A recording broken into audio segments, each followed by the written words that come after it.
사랑하는 강북구민 여러분, 김명희 의장님과 조윤섭 부의장님을 비롯한 의원님 여러분, 이순희 구청장님과 관계 공무원 여러분 안녕하십니까?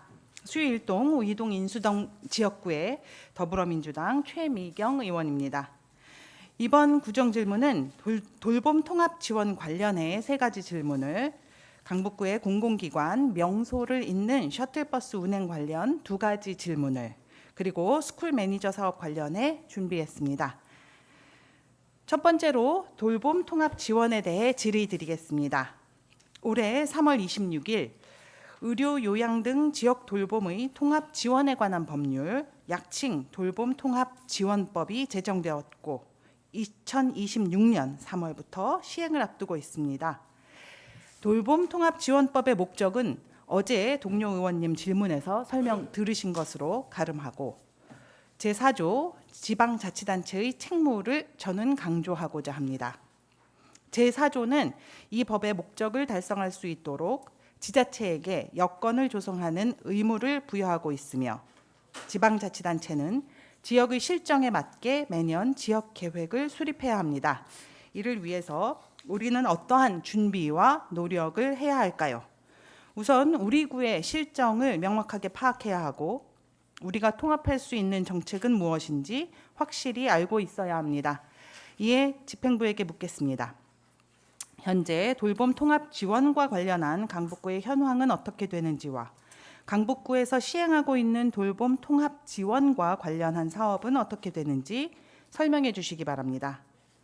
한편 제대로 된 통합이 이루어지기 위해서는 통합된 조직과 시스템이 필요합니다. 정보가 소통되고 정책이 연결된다는 것은 얼핏 생각하면 쉬운 일로 보일 수 있습니다만 이를 책임의 관점에서 보면 아주 어려운 일입니다.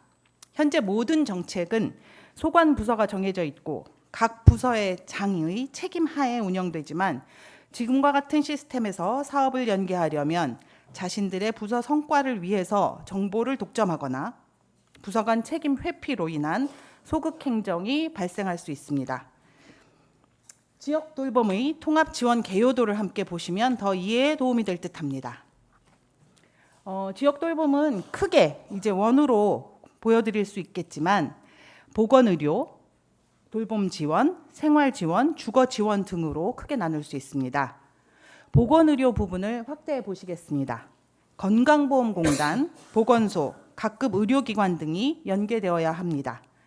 돌봄 지원에서는 구청과 복지관, 현장의 서비스 제공기관들의 연계가 필요합니다. 생활 지원 부분은 안전과 이동 지원, 식사 배달 등 현재 돌봄 SOS로 시작하고 있지만 지원되는 양이 많이 부족한 형편입니다. 주거 지원 부분은 임대주택이나 주거급여, 편의시설 제공 등이 다뤄질 것입니다. 생각해 보십시오. 관련 기관과 부서를 얼핏 짚어도 건강보험공단, 보건소의 의학과, 지역보건과, 의료기관, 강북구청의 복지정책과, 어르신장애인과, 생활보장과, 주택과 등이 연계해야 되는데 현재 우리의 시스템으로 가능할까요? 통합 지원을 이뤄내기 위해서는 개별 사안에 따른 책임이 하나의 책임으로 이루어져야 합니다. 그리고 하나의 책임 하에 각각의 사안이 유기적으로 연결되어야 합니다. 이를 위한 통합 조직은 구청장 직속 부서로 구성할 수도 있고 새로운 부서를 신설하는 방식으로도 구성할 수 있습니다. 관련하여 광주광역시 서구에서는 스마트 통합 돌봄 담당관이라는 구청장 직속 부서를 신설하였으며 광주광역시 동구에서는 복지환경국 내 통합돌봄과라는 부서를 신설하여 통합돌봄과 관련한 조직을 구축하였습니다. 어떤 방식이냐는 사실 중요하지 않습니다. 나이 들고 힘이 약해져도 장애를 가지게 되어도 병이 들어도 사고를 당해 일상생활에 어려움을 겪을지라도 자신이 살던 곳에서 계속해서 생활을 이어갈 수 있도록 우리 구의 실정에 맞게 통합된 조직과 시스템을 구축하고 준비하는 것이 중요할 것입니다. 이와 관련하여 집행부의 입장을 설명해 주시기 바랍니다. 2번째 질문 드리겠습니다. 재택의료 현장에서 생긴 민원을 바탕으로 지역 돌봄의 통합 지원 체계를 준비하는 마당에 작지만 중요한 질문 하나 더 드릴게요. 현재 보건복지부에서는 장기요양 재택의료센터라는 사업을 시범적으로 시행하고 있습니다. 장기요양 재택의료센터 시범사업은 거동이 불편하여 의료기관에 내원하기 어려운 장기요양 수급자를 대상으로 의사, 간호사, 사회복지사 등이 가정으로 방문하여 진료 및 지역사회 연계된 돌봄 서비스를 제공하는 사업입니다. 해당 업무 지침에 따르면 지자체는 시범사업 참여를 안내하고 홍보하여 참여 대상자를 발굴하고 지역사회 돌봄 자원의 관리와 연계 체계를 구축하도록 명시하고 있습니다. 감사하게도 우리 구에선 2곳의 의료기관이 시범사업에 선정되어 재택의료 서비스를 진행하고 있습니다. 관련하여 받은 민원은 의사가 방문하여 진료 활동을 수행할 때 장기요양 수급자가 복지 혜택이 필요한 상황임을 발견하고 도움을 요청하고 싶지만 누구에게 요청해야 할지 몰라 난감한 경우가 종종 생기는 것으로 확인되었습니다. 시범사업을 통해 강북구와 의료기관이 협약을 맺었음에도 불구하고 의료기관과 구청의 관련 부서가 소통할 수 있는 연락체계가 아직 만들어져 있지 않습니다. 의료와 복지 현장의 연결이 이렇게 어렵습니다. 관련하여 집행부에서는 재택의료 시범사업에 참여하는 의료기관이 구청의 복지 전달 체계와 접점을 찾을 수 있도록 그 방법을 알려주시고 그 결과가 환류되어 지역 돌봄의 통합 지원으로 단계적으로 나아갈 수 있도록 준비해 주시길 부탁드립니다. 앞으로 남은 2년의 시간이 부서 간, 기관 간 칸막이를 넘어 통합 지원으로 가는데 충분히 활용되기를 기대합니다. 세 번째로 주거급여 사각지대에 대한 질의를 드리겠습니다.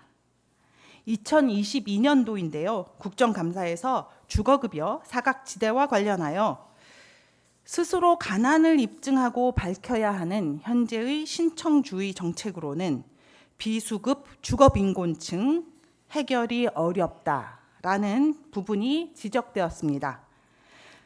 국감에서 지적된 바와 같이 신청주의 정책으로는 기초생활수급권자가 아닌 분들이 주거급여 혜택을 받는 것은 쉽지 않습니다.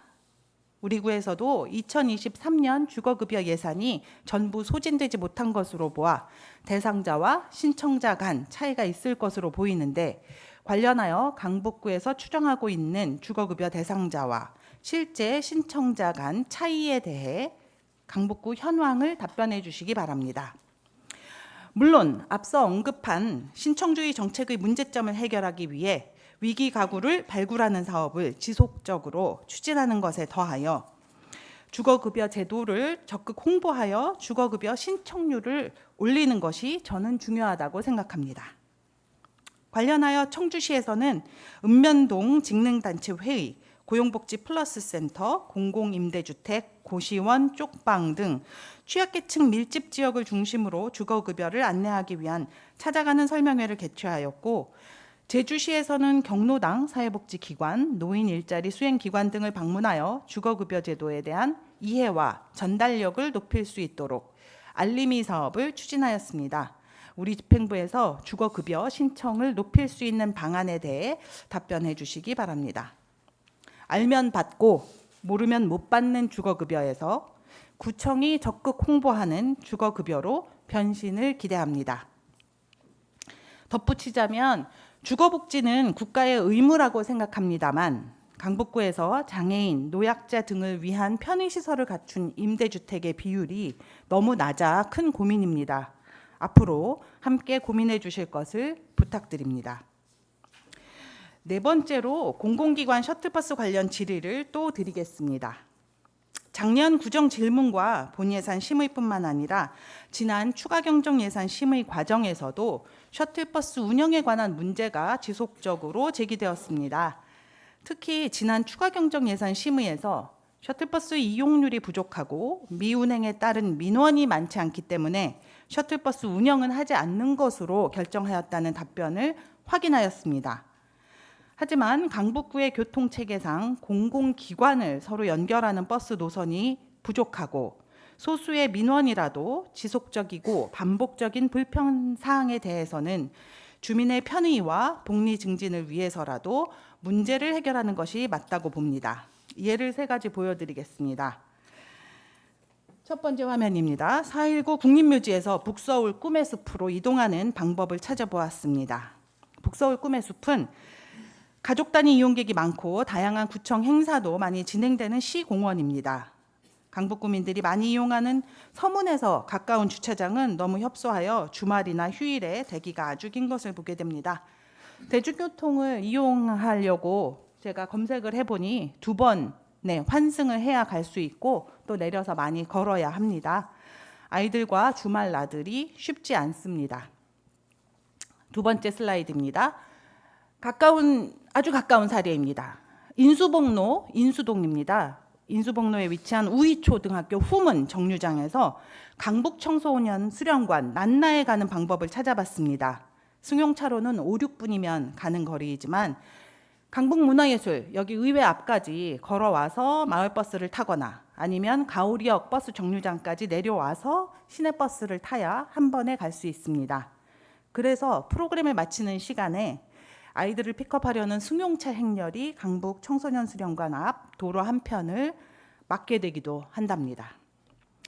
세 번째는 그림은 없지만 강북구 보건소에 대해서 질문을 드려요. 모든 구민들이 접근하기 쉬워야 하는 보건소이지만 도봉로의 서편, 삼각산동, 송천동, 삼양동, 수유동, 우이동에서 보건소 오려면 한 번 이상의 환승을 해야 합니다.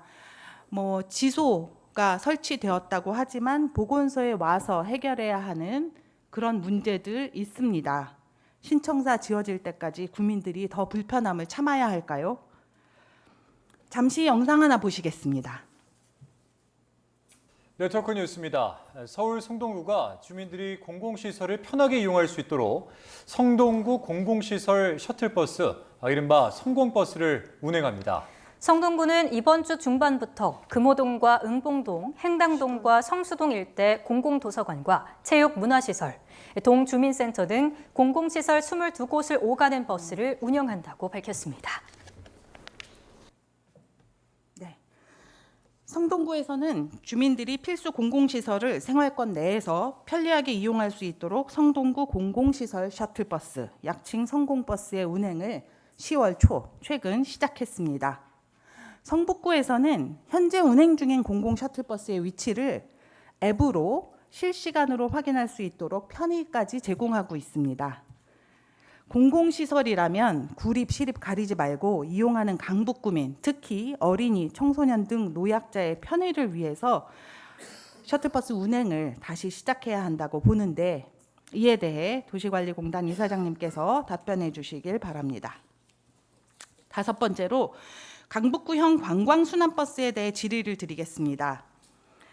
한국관광데이터랩의 통계에 따르면 2021년부터 23년까지 강북구의 방문한 방문객 수는 약 10% 증가하였고 방문객의 경우 구민들과는 다르게 자연관광과 체험관광을 목적으로 강북구에 방문하는 것으로 나타났습니다.